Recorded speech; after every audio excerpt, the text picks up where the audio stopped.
The guy who designed it, he actually passed away before they even got to put it out. It was a $400 auction buy. He started it in '07 and finished it in 2010. He drove it until about 68, I think. Never ever one time had the top down. One thing I'll always have in this car, which is more important to me than the keys for this car, is I've got a picture of my pawpaw, my dad, my daughter, and myself. So we had to do a 4-generation pick. Hello, I'm Jeremy Dyson. Welcome to Trophy Rides, where we hear the stories behind the rides straight from the owners themselves.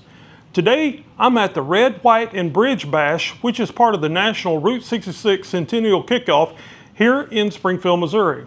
If you love old classic cars and unique rides, follow me and let's go hear some stories behind these rides.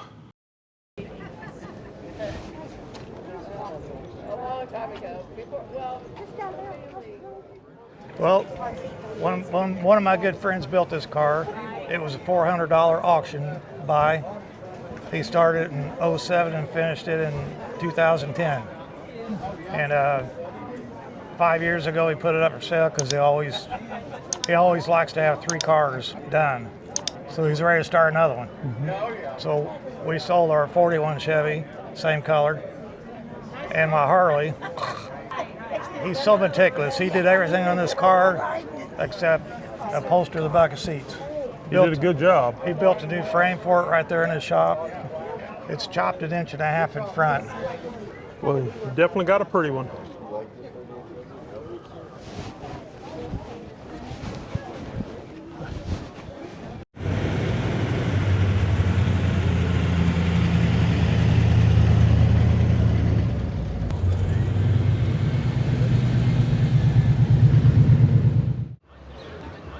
My uncle actually was in Florida working for a fellow in construction, and the guy bought this car for his wife.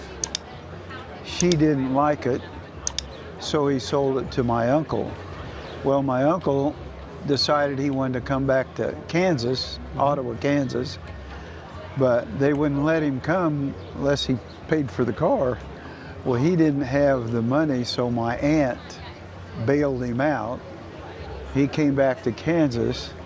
This was in 1950, but it was the end of 50 because in 51 he couldn't pay my aunt back, so she took the car from him and gave it to my grandfather. Well, I was raised by my grandparents, so I was raised in this car, and so he drove it until about 68, I think. Never ever one time had the top down. He was kind of a farmer. He wouldn't have never bought a convertible, you know. My aunt gave it to him, so. Anyway, he was driving up in the little town to the neighborhood grocery store, you know, just the old ones like in a house, little small. Oh, yes. He couldn't stop and he ran into the front of the store. So my aunt decided he's probably getting too old to drive. So they took the car from him, and my aunt, it sat out on her farm for quite a while. And in 1971, my other uncle bought it from her and took it to Lawrence, Kansas. And in 2002, my wife said, "Has anybody ever done anything with your grandpa's car?" And I said, "I don't know. I'll call Uncle Junior and see." And so I called, and my aunt said, "Well, you know, we've been thinking about it, you know, after 30 years of doing something." I said, "Well, if you decide not to do anything, I'd like to keep it in the family." And so she called me about 6 months later and said, "Well, Uncle Junior decided it was going to be just too much money and trouble to do it. So if you want it, he'll sell it to you." So I kind of swallowed hard and I said, "Well, how much does he have to have?" She said, "Well, he did buy a lot of parts for it over the years at swap meets and things."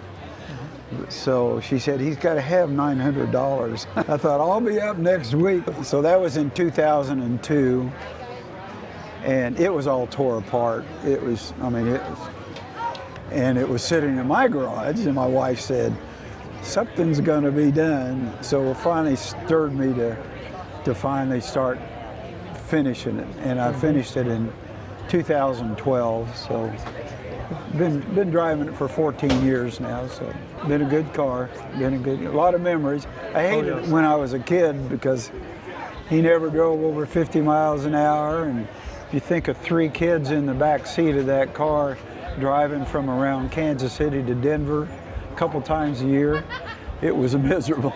We either burn up in the summer or froze in the winter.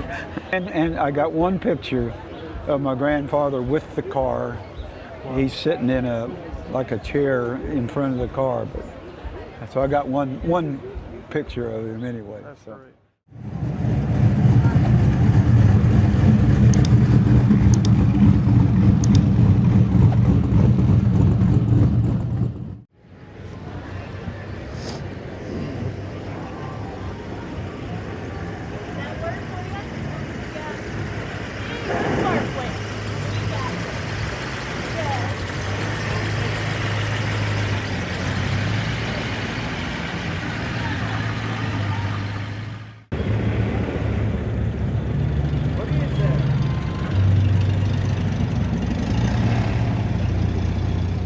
This one's a 1939 Graham.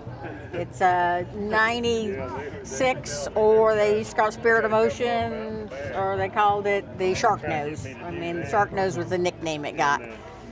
But when they came out with it, they called it the Spirit of Motion because it was supposed to look like it was moving even when it was sitting still. I love that grill and everything on the front. Yeah, that's all factory. They did the Art Deco. The guy who designed it, he actually passed away before they even got to put it out. Oh, that's a shame. Graham started with 3 brothers, and they started in the glass business. They actually started in the pickup business, and then they sold out to Dodge. Okay. And this one, 38, they came out with a Shark Nose to try it with the war. And it was 38, 39, barely into 40. And because of the rake back on the grill, the 40, if you see a 40, it's not raked back as much, the nose, which I like the rake back better than the more vertical on the nose. But in 1940, then they started the Graham Hollywood, which they got the cord, they bought the mold and they shared the cord mold, and so it kind of was based off that. But this one has a supercharger on it, which actually works. It really, if everything works, if your overdrive works, your supercharger works, you're supposed to be able to get, 15 miles a gallon. It'll do almost 100 if everything's tuned properly. Right now, I mean, we've done a lot of, my husband got the supercharger working, and we had to have the radiator and everything done. But yeah, Graham came out with this one, but it's I don't know, it's finding parts like finding, pulling teeth. But I can imagine on this. But yeah, we did, me and my husband, we've done all the work on this one. We bought it, it was painted when we bought it. I've worked on trying to get it to look better because the body work was terrible when we bought it. As you can see, I've color sanded it, tried to make it look a little better, but it is what it is, Oh yeah. Well, it definitely grabbed some attention. Yeah, Well, thank you for telling me about it. You're welcome.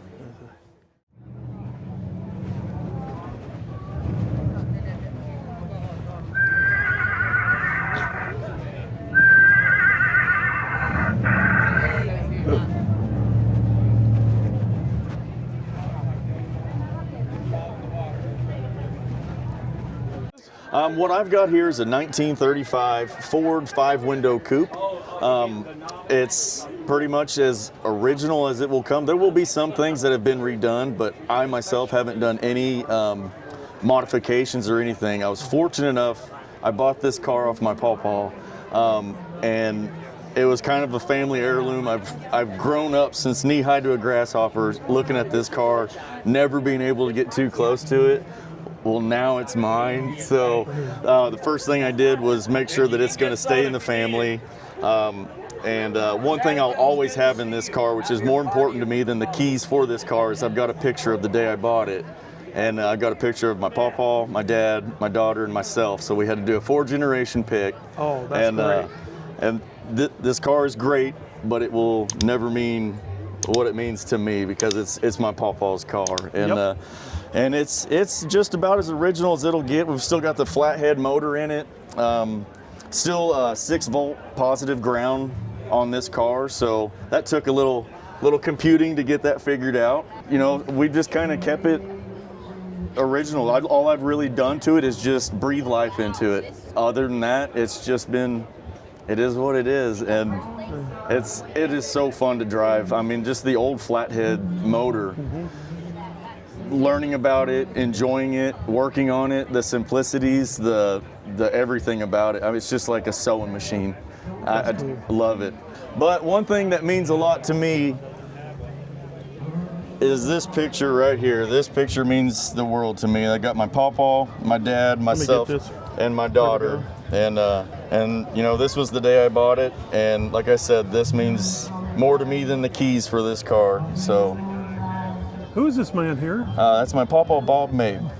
Bob Mabe. Yes, sir. From the Mabe brothers? Yes, sir. Started the Bald Knobbers. Yes, I recognize him. Yes, sir. That's my pawpaw. Okay. And that's my dad, Terry Mabe. And Yep. yeah, so yeah, this will always. Oh yes. I mean, we've since lost him, but. Yeah. But Yeah, you got to keep those memories alive. 100%. And you know, like this car, you can feel the ghosts when you ride in it. You know, they're always riding with you, and I love this car more and more each and every day. That's great. You're family, brother. Yep. You are family, That's my friend. cool. How funny. And that's just life, how connected everything is. You Yep. know, I just love it. Well, cool. Thank you for telling me about that. Absolutely. And when you head out to the car show, be sure to keep your eyes open and look all the way around you. You never know what you're going to see. If you have a classic car or unique ride you'd like to see featured here, let me know. Thanks so much for watching, and tell your friends. Got a rock and roll soul.